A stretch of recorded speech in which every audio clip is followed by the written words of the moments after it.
Right, ladies and gentlemen, 866-957-2874 is the number here, 866-95-Patriot. Steve, we got a board full of calls here and a pocket full of dreams. We got so much to discuss here this morning on Breitbart News Daily. A lot of people are out there now starting to wonder, starting to ask serious questions about Freda. Jared. Let's go to the next question. What do we got? Do you want to go to the board? And what do we got?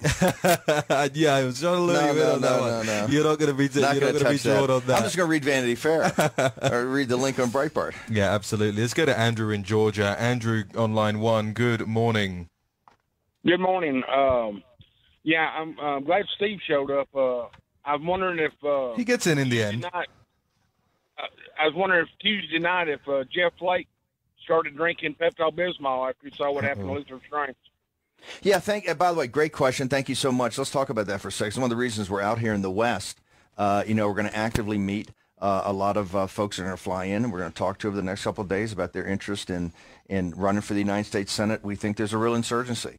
I think if you look at the 2016 November 8th President Trump, we won kind of the same way, grassroots base. We didn't have a lot of money. We turned out a ton of working class folks that go door to door. That's exactly how Judge Moore won the other day. Judge Moore, $32 million by the corporatists, the elites, to destroy him personally. About $2.5 million bucks. Average donation, I think it was like $20 to working class and middle class folks. And we won big, 10 points, around 10-point victory. Completely blew these guys out of the water. Senator Corker, took a look at the numbers on Tuesday afternoon, and he decided to throw in the towel. So now that's going to be an open seat that people are going to go for. I think there'll be some announcements next week of a lot of folks that we've talked to and have interest. I think it's a great pool of candidates there in Tennessee. Mississippi, I think you're going to hear some announcements in the next couple of weeks or next couple of days. In addition, Flake. I think there's guys like Flake that are going to take a look at the numbers and take a look at who's potentially running. And I think guys like Flake are going to start doing some polling. And I think they are also going to throw in the towel because I just think they're going to see that, it's just an uphill fight and that the grassroots are really fired up. I would tell everybody out there, there's a unique opportunity to basically replace Mitch McConnell. Mitch McConnell does not work with the urgency that the President of the United States needs right now to get things done. You see this debacle on this last go-round of the Obamacare repeal and replace, really federalism, which was driven by Lindsey Graham and Rick Santorum and others. And by the way, it's not perfect, but I've been a big supporter of this from day one in the White House. Senator Graham and Senator Santorum and Mark Meadows came to me back in May. It's a program that we continue to work on, just to kind of keep it simmering in case it was needed. I think it's got a lot of great attributes to it. It's clearly got some shortcomings, but hey, you can't make, you need to take this thing on and hopefully get it back to some sort of federalism. So it's going to continue to be worked on. I think you're going to hear some stuff in the next couple of days to say this thing is far from dead. They did miss the September 30th window this go around, but I don't think they're going to wait till spring. I think you're going to see people working on this. I think you may see some regular order. I think you may start to see some scheduled hearings, and people are getting serious about doing two things at one time, and that is tax reform and health care. And I think the Senate has gotten the joke sent by Roy Moore that the time for sitting on your laurels and working 3 days a week and taking these big breaks is over. That the time to get on with you got to sort out the health care situation in this country. We got to sort out this complicated tax bill. These things have to get done. And I think the message coming from people like you on Tuesdays, we've had a belly full of this. So I think Flake, and I got to tell you, I think a lot of others. I think Deb Fisher in Nebraska, in Missouri, you're going to see a lot of open seats. Red state Democrats people are going to be competitive with that. But I think there's a handful of incumbents that right now think they're safe. And they're going to realize in the next week or two that they may not be as safe as they think because people are tired of it. People want to see action. So I thank you for your call, and that's where we stand on this United States Senate. But it's a unique time in history, I think, for the populist, nationalist, conservative movement to really make a big impact here. Steve, we've got to go to break, but when we come back, I might ask you some of the questions that we've been being asked by the audience about that Graham Cassidy bill, because while people I think accept the fact out there that this is about as good as they're going to get right now, they are still concerned with the constitutionality of it, with what it leaves open for the Democrats if and when they resume, their control of the White House or the Senate. I'm going to talk to you about that in just a bit. We've got quick break now, ladies and gentlemen, but make sure you're on the lines. 866-957-2874, 866-95-PATRIOT is the number here. This is Breitbart News Daily. We'll be right back. From the Global News Network of Breitbart.com, this is Breitbart News Daily. Welcome back to Breitbart News Daily. This is your co-host, Stephen K. Bannon, the executive chairman of Breitbart News. Our host, Raheem Kassam, sitting in for Alex Marlow, our editor-in-chief. Raheem in from London, and we're live in Colorado today as we take this on the road the entire week. Alabama, Colorado. You're listening to Sirius XM 125, the Patriot Channel. Our number, 866-95-PATRIOT, 866-957-2874. Remember, this is the show that the audience runs, the callers run. This is how we find out where America is, where America's going. It's you, the audience, that won the 2016 presidential election. I can say that because I was the CEO, and I took all my ideas from you guys. So thank you very much. And we also won the in Alabama on Tuesday in a massive blowout of the corporate elites that run Washington, D.C. Let's go to the boards, Raheem. What do we got here? Let's go to the boards, 866-957-2874. We had a bunch of you on tax from this morning. Steve, you're going to love this. We've had truckers calling in this morning. We had Kevin in Indiana. God, I'm glad you got truckers, because my dad was listening to the show the other day when I got back here, and he says, hey, I notice it's a heavily female audience now. What's Raheem doing? Taking only female calls. He says, where's my truckers? He goes, I like the gals. He said, the gals are so smart. They're on point. He says, but I haven't heard a trucker. Every time Raheem does, I don't hear any truckers. So we had truckers this morning? We had truckers this morning, okay, quoting Frederick Bastiat. No, that is, yes, that's the smartest audience in all media. What do we got here? Amazing. Got any truckers? Well, I'll tell you what, we got Tony in Ohio. Tony with an I, unfortunately, Steve. Okay. Hey, Tony, how you doing? Good morning. Good morning. I thought I'd hit Steve with a female type since he was complaining already. How you doing, ma'am? I'm doing great. Tony, what have you got for us this morning? So I'm one of your odd voters. I voted for Obama twice, and I actually supported Hillary in 2008. But once Obama got in, I realized that I was wrong. So I'm a huge Trump supporter. Mm-hmm. Whole family is a huge Trump supporter. My problem is with all the comments that all the Democrats make now, they're not helping trying to win anyone back. If you're telling me, if Michelle Obama's saying I'm a woman, and if you didn't vote for Hillary, you didn't vote for yourself. You got Hillary Tony, saying we're idiots. Tony, you're saying take a knee isn't convincing you. You're saying that what these people are doing out there with the Russia investigation and Hillary's grand loser. Well, what she's talking about is identity politics. Right. You're talking about, hey, I am woman, hear me roar. You're talking about they're not talking about economic nationalism. They're not talking about bringing jobs back to Ohio. What they're talking about is hate, trying to stir up hate as identity politics. Is that correct? I mean, that's all they're saying. Hillary's going out there right now telling everyone that Trump is such a racist. She's starting a race war so she can rise above when the ashes fall, per se, and be the leader. Hold, hang on. So I got that. That sounds great. Tell me, in Ohio, since you were a Hillary person and you were Obama twice, what is President Trump doing today that impresses you from your perspective in Ohio? To me, I feel that he's standing up for me. I am middle class. I am 100% a middle class person.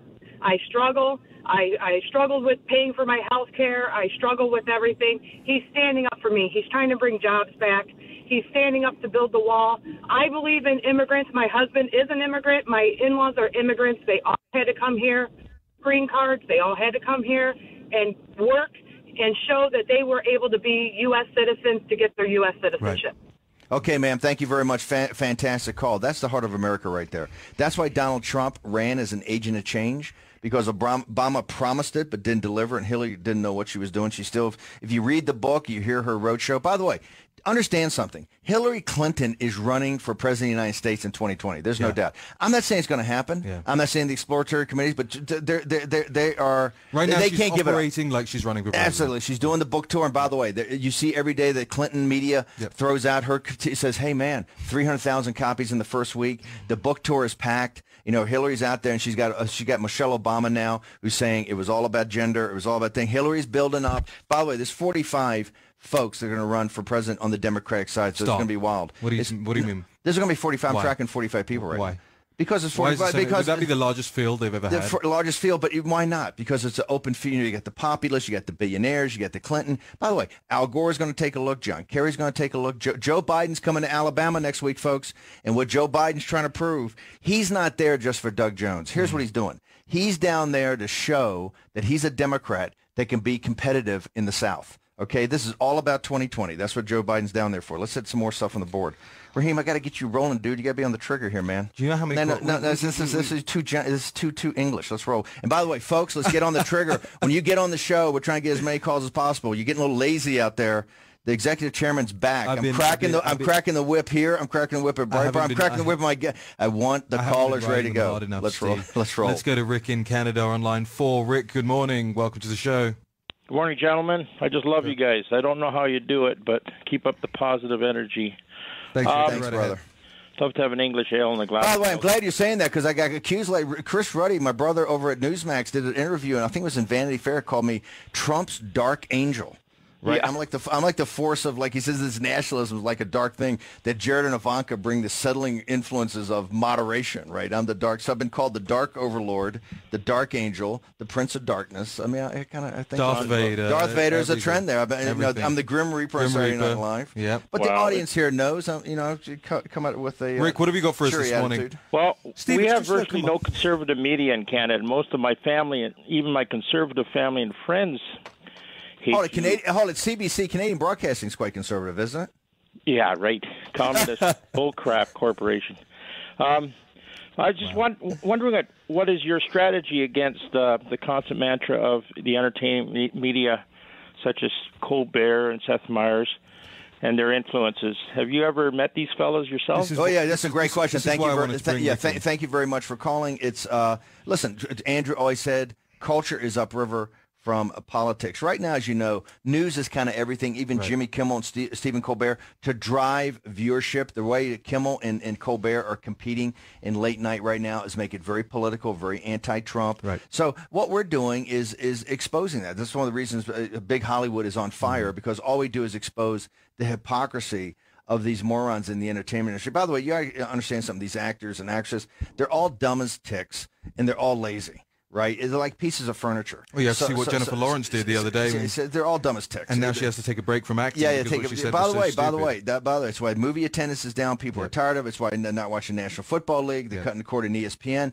They've politicized everything, and you guys are voting with your feet, which I think is fantastic. The reason I wanted to bring Rick on with that question as well is because it links directly to some of the people that might seek the Democrat nomination next time. Are we going to have celebrities running? I think you're going to have guys, by the way, when I say 45 people, that we're tracking 45, I think it's even more than that. You've got politicians, but listen, you're going to have billionaires run. The Trump phenomenon on the right is going to have a lot of people look at this and say, hey, the one thing I can do is be taken seriously if I run. You know, all of a sudden I'm a guy running a coffee shop. Was it Howard Schultz at Starbucks? And the next thing you know, he's on Meet the Press every day, and they're taking his pontification seriously, right? You're going to have billionaires run. You're going to have guys. I'm not saying The Rock's going to run, but I think a couple people like The Rock are going to take a look. Dwayne Johnson, the WWE star. I think people like him. I'm not saying him, but I think there are going to be a number of celebrities that do take a look at this. You're going to have the old guard. Jerry Brown, who I thought could have been very competitive in 16. I said this. Jerry Brown, Al Gore, John Kerry, Joe Biden, and Hillary Clinton are going to take the last hurrah. Is there one shot for them to kind of be an elder statesman? You're going to have the populist wing, the Elizabeth Warren. Bernie's going to run again. Absolutely. Bernie's running again. You can tell Bernie's running. He's running on single payer. So there's going to be 45 people. By the way, for us, it'll be fantastic. The one thing the Democratic Party, remember, what we're talking about in Alabama, we are having a civil war in the Republican Party. We are fighting for the direction of this party. We're clearly more of the populist, nationalist, conservative wing. We're more of the worker-based wing of it. You have the governing wing of it, which is more of the establishment. You have a moderate wing of it. And we're proud of this. We're having a civil war. We're fighting for the soul and direction of this party. We say a lot of times the Republican Party is like the Whigs in 1854. But the Democrats haven't had that. You know why the Democrats haven't had that? They don't have a Breitbart. It's all a pillow fight over there. It's all a pillow fight over there. If they had a Breitbart, then the whole Bernie thing at the last convention would have been blown up in such a big way it would have caused a civil war. That's right? my point. And talk about that for a second. Look, they averted civil war. They cheated. We know they cheated in terms of Hillary. Debbie Wasserman Schultz cheated for her girlfriend, and that's what happened. Look, let's go back to the calls. Let's go to, gosh, there's so many great ones here. Let's go to Rick in Oregon on line 2. Rick, good morning. Welcome to the show. Morning. Rick, I'm in Central Oregon, and what's it going to do to get rid of Ron Wyden and Jeff Merkley? It's going to take a lot of hard work. I think, brother, thank you so much for the call. Those are two guys. You know, Merkley, by the way, is another guy that's trying to run for president of the United States. Write that name down. This is a incredibly progressive. Thank you so much for the call, brother. Merkley and Wyden are two of the most progressive guys. And by the way, I think Oregon's a state that can really be flipped. I think where the focus in Oregon's got to be on the House of Representatives out there, the state house. You can flip that on the census. You can change some of these districts. I think Oregon. I say this. I think Oregon is one that we can look at in flipping, not in 2020, but I think it's one that's on the charts for us to kind of take a look at. But this guy Merkel is now. I do like Wyden a little bit in the fact that he is very, very, very much with us on trade. He's not with us on other stuff, but Wyden is a very tough nut when it comes to trade. He's done, I think, a very good job up there for the lumber industry in Oregon. He's been a guy that's been shoulder to shoulder with us and taking on the Canadians in some of these issues about softwood. So he's done a good job. He's quite progressive otherwise, but he's good with us on trade. This guy Merkley is a guy that keep your eye on. He's one of the 45 or 46 that we're tracking for 2020. Thanks so much for that, Rick in Oregon. It's funny, the nature of the calls changes when you come on. People, when you come on, it's called energy. No, people want to talk. No, it's called energy. See, when I'm here, people want to talk about. They want to talk about philosophy. They want to talk about culture. They want to talk about sartorial elegance. When you come on, they just want to bang politics. Exactly. It's incredible. This is about the energy of the colonies versus our mother country. I'm trying to help you out here. Really. Yeah, I was sitting here before you came here. I was sitting here with my pipe and my slippers. And now you got me standing up. Let's go to Jim in Virginia on line 4. Jim, good morning. Welcome to the show. Good morning, and thank you. Yes, sir, Mr. Bannon, I want to say thank you for one thing you did during the election before it started. You got President Trump into Abington, Virginia. And I tell you, Southwest Virginia appreciate that. I love Southwest Virginia. I went to school down there, and my sister still lives down there in Salem. But here's the thing. It was your guys' guidance. All we did on the campaign was, quite frankly, just distill the wisdom and guidance that you had given me over the previous 8 or 9 months as the host of Breitbart News Daily, and it was just distilled wisdom of this audience that put into place as a strategy, and we won 306 electoral votes. So I want to thank you as a representative of all the audience for helping us out. Jim, where are you taking us this morning? All right. As far as the tax cuts go, I don't see where it's going to really be any cuts toward me. It's more of a bait and switch to me because he's switching one thing for another, and I don't. This tax bill, you're not convinced. Can you? Okay. Well, when you guys call, be specific. Give me. I got the overall, but be specific. Why is it a bait and switch on you, and why is it not helping you? Well, for one thing, if I can't knock off my state taxes, and then all I'm doing is switching it for a few extra thousand on another deductible, I'm actually going to wind up losing money because my state taxes are more than double what I'll be able to knock off there. Is that a bait and switch, or is that an intentional move to show you that your state is ripping you off? Oh, it's good. My deal, the state's been ripping me off for years. And but now you're gonna do something about it because you can't. Yeah, but Jim, now you got to do something about it because you can't get that deduction. You were resting on your laurels before because the tax code gave you that loophole. Yeah, and there's at least something to motivate people to try to get control of their state governments. It motivates that, but it also has motivated me for the last year to year and a half to stay on my congressman's butt about 3 and 4 times a week. Well, thank you so much. Great. Yeah, great call, brother. Really appreciate it. Thank you. Good info. Want to hear specifics? Get ready to be on the trigger when you call about the taxes. Be specific about what you don't want. I don't want to hear a bunch of whining. I want to hear. By the way, Jim wasn't whining. He came in with a very good, specific thing. But come in with specificity. Why you don't want the tax bill? We want to change the tax bill I want to hear your comments, particularly about what you think about the small business. What do you think about the double standard deductions for you? What do you think about the state taxes not being able to rip off? There's a lot of stuff here in this tax bill. The New York Times and other people are calling it a boondoggle, calling it a sham. There's other people that are more populist that say it doesn't do enough for the working class and for the middle class. So it's obviously quite controversial, but it's the opening bid in what's going to be a long, nasty grind up on Capitol Hill. And we've not had any complimentary calls about the tax reform plan at the moment yet either. So we want to hear from both sides. 866-957-2874. Quick break now. When we come back, more of your calls. Stephen K. Bannon, Raheem Kassam here on Breitbart News Daily. Sirius XM Patriot presents Breitbart News Daily. Welcome back. This is Breitbart News Daily. You're listening to Sirius XM 125, the Patriot channel. Our number is 866-95-PATRIOT, 866-957-2874.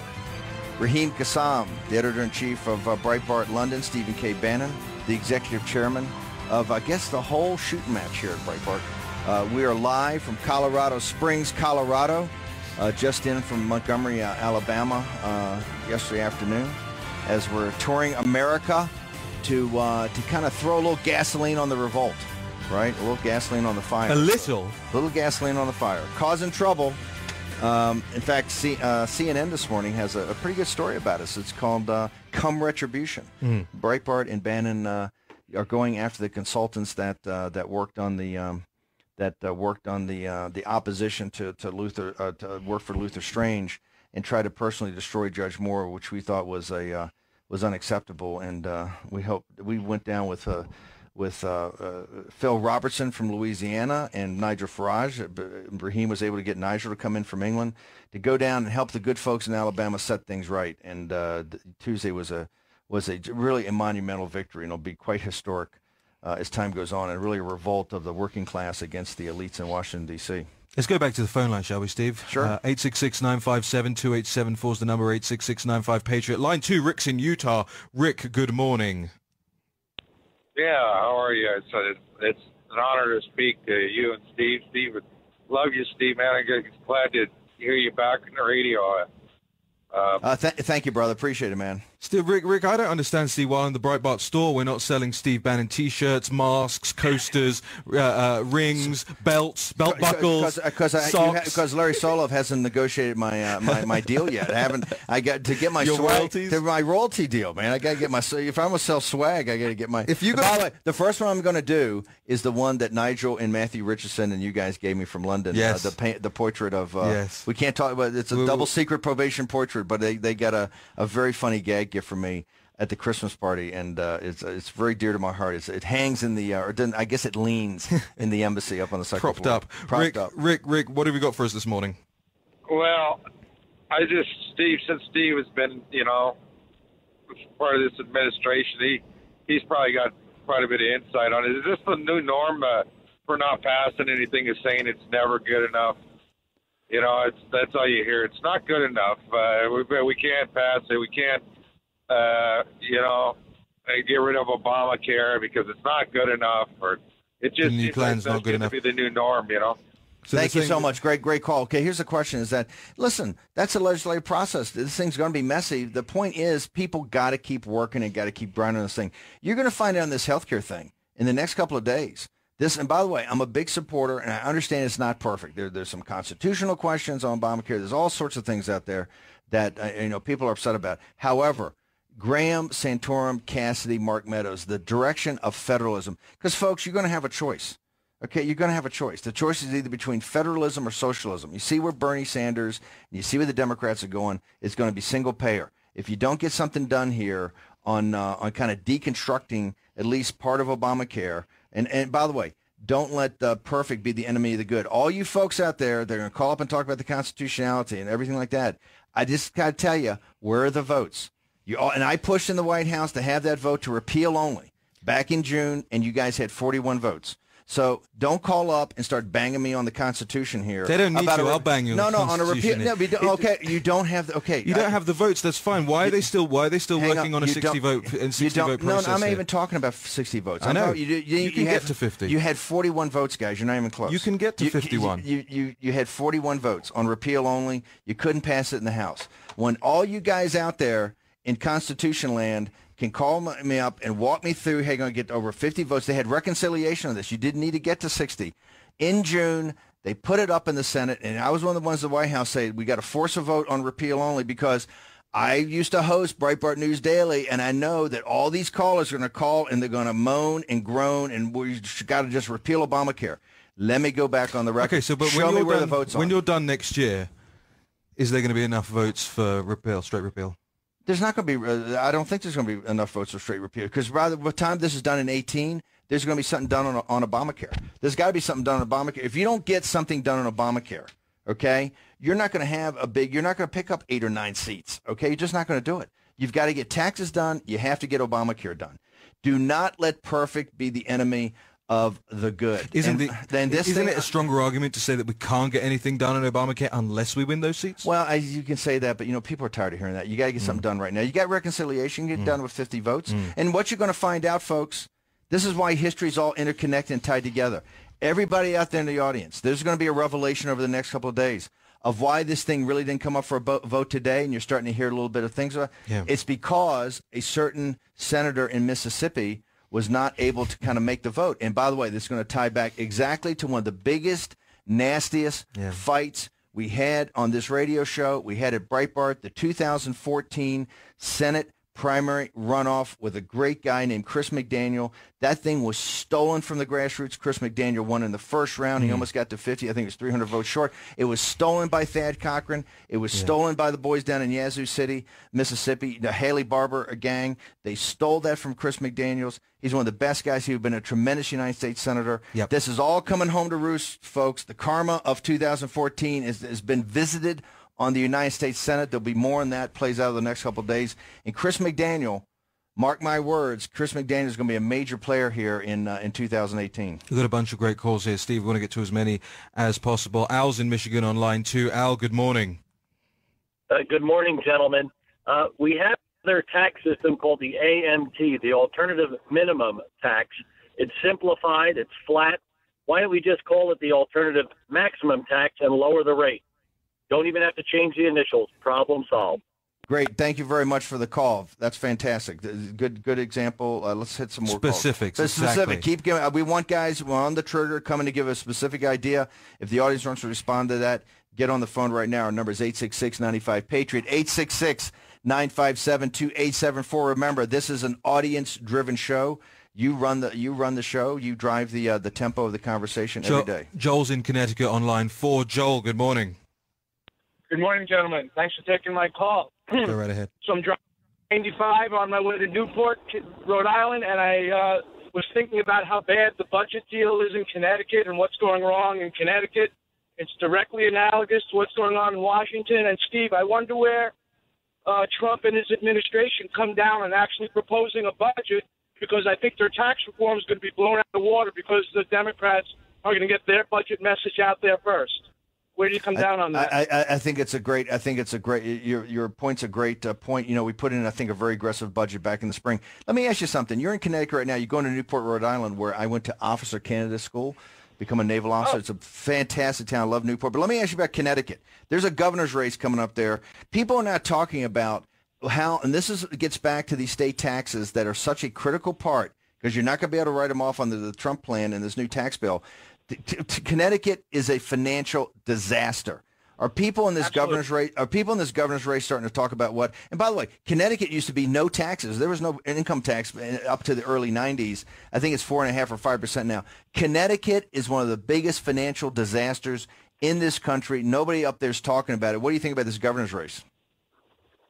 Well, first off, living in Fairfield County, everything, including the public news, is slanted towards the opposition party right now. So you're really not hearing any budget proposal out of the Republican Party that they could pin on a governor to bring financial stability back to the state, as large corporations, Aetna and GE, just to name two, are leaving in droves. There is no message here, and there is no governor carrying that torch.